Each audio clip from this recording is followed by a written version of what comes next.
Bom, pessoal, vou dar uma comentada nos dois casos que eu deixei disponível para vocês, tá? Os dois casos, eu escolhi os acórdãos que não têm a decisão justamente para que vocês discutam o assunto sem necessariamente chegar a uma conclusão, tá? Esse assunto tem que ser discutido de acordo com a hermenêutica, o processo hermenêutico de sala de aula.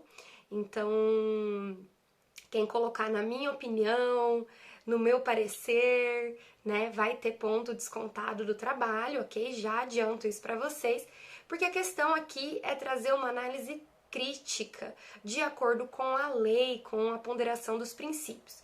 Então aqui nós temos 4 princípios muito distintos, né? Vamos comentar então primeiro a questão da testemunha de Jeová. Esse caso é o seguinte, eu acho que eu até já mencionei em sala de aula.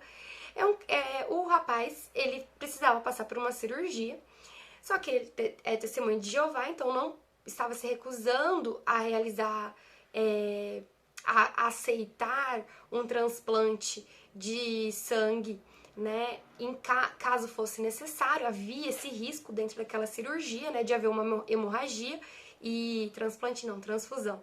E ele tem que receber essa transfusão de sangue. E daí o hospital, como ele estava se negando a realizar esse procedimento, não estava se negando a realizar a cirurgia por causa desse risco de hemorragia.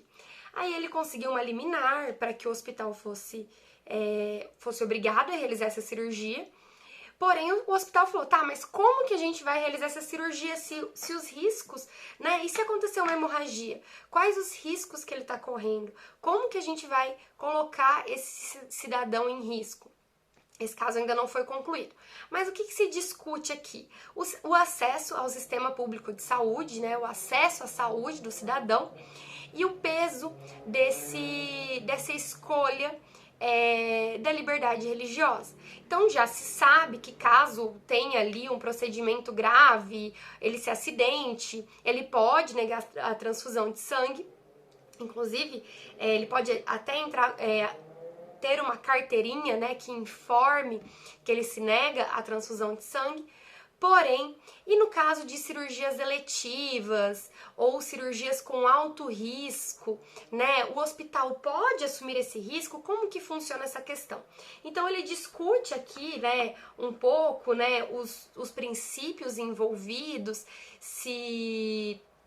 como que o hospital deveria agir, quais são os princípios relacionados, quais os princípios, né, que estão ali em choque, né? Cadê? Ele coloca aqui, ele descreve esses princípios que estão em choque, o que poderia, né, as soluções encontradas até o momento pelas instâncias inferiores, né, pelas primeiras instâncias. Então, aqui, e ele coloca qual seria o maior problema, que seria a necessidade de uma transparência, né, acerca das opções possíveis médicas e suas consequências. Para que você tenha a efetivação desse direito de acesso à saúde e também resguardando ali a ética médica, resguardando a dignidade do paciente, né? Será que então esse paciente pode se colocar num risco de vida numa cirurgia letiva, sendo que ele está se negando ali a receber, né, uma parte desse tratamento, que seria uma transfusão de sangue? Então é esse ponto que vai ser discutido. Esse caso ainda não foi solucionado, não foi marcado o seu julgamento pelo STF, ok? Mas ele é um caso muito emblemático, muito importante, que discute aí os limites da liberdade religiosa. Então o primeiro choque de a pessoa pode negar ou não já foi resolvido, ela pode negar, ali se submeter ao tratamento. O segundo choque é, para respeitar essa liberdade religiosa, o hospital deve ser obrigado a assumir esse risco, a aceitar realizar uma cirurgia ali que tem um risco de hemorragia, que tem um risco de ter consequências mais graves caso essa transfusão não seja realizada, né? Nós já não estamos falando mais de tratamentos emergenciais, de tratamentos urgentes. Estamos falando de tratamentos eletivos, de uma cirurgia que, né, deve ser marcada com antecedência, realizados os exames, risco cirúrgico. então você pode, né, colocar esse paciente em risco por uma escolha pessoal dele. Então é isso que está em discussão. O limite, né, mais um limite desse ponto da liberdade religiosa. Em relação ao segundo caso, eu vou deixar também, em relação ao segundo caso, eu vou deixar um artigo explicando o que é esse direito ao esquecimento, mas esse caso aqui também foi um caso muito emblemático, tá? Também deixei aqui, na verdade, eu deixei a declaração da repercussão geral, né? Então aqui essa segunda parte talvez vocês não entendam muito, mas eu acho que da primeira lida, da primeira parte, vocês conseguem entender qual que é a questão.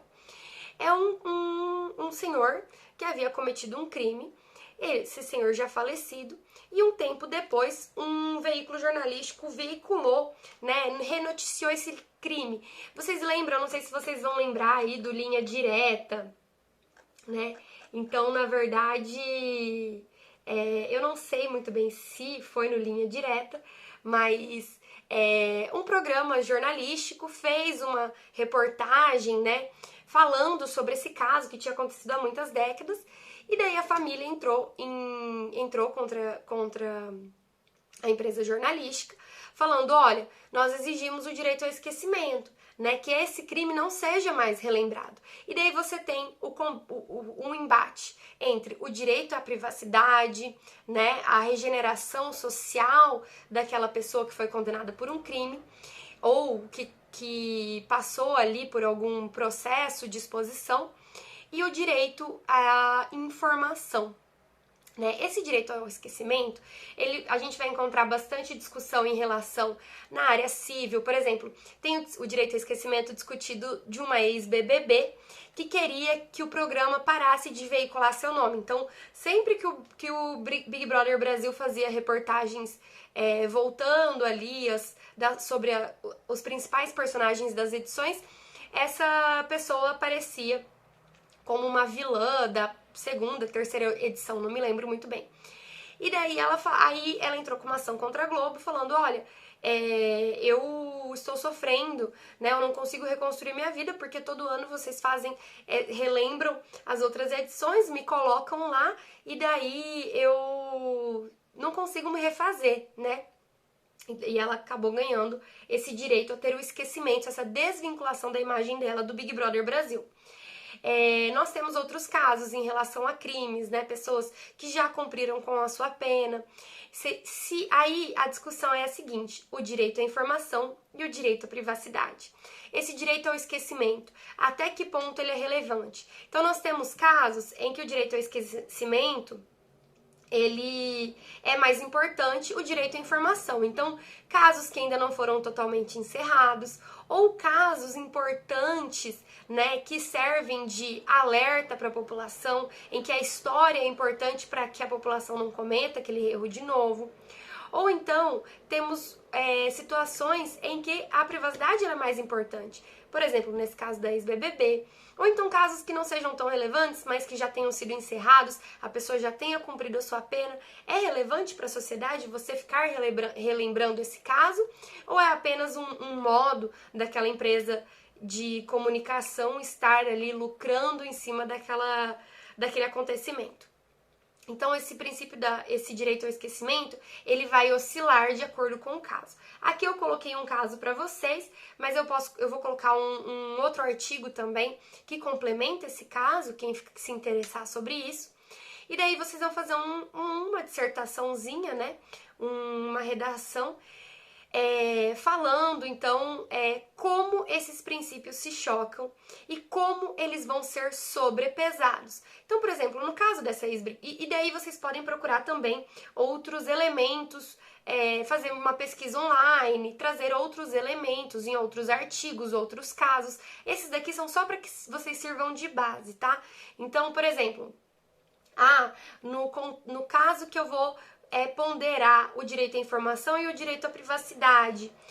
como que eu vou ponderar eles? Eu vou ter que levar em consideração o interesse público? Eu vou levar em consideração o interesse de quem está veiculando essas informações, né? O que vai ter que ser levado em consideração?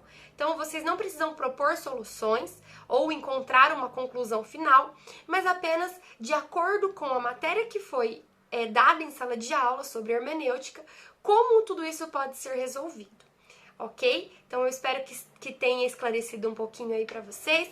Vou deixar mais esse material complementar ali para vocês, quem quiser consultar essa redação aí, essa questão em relação ao direito ao esquecimento. E eu aguardo então, lembrando que o prazo desse trabalho também ficou para a data da prova junto com o fichamento, ok? Qualquer dúvida, estou à disposição, ou então na aula a gente tira as dúvidas.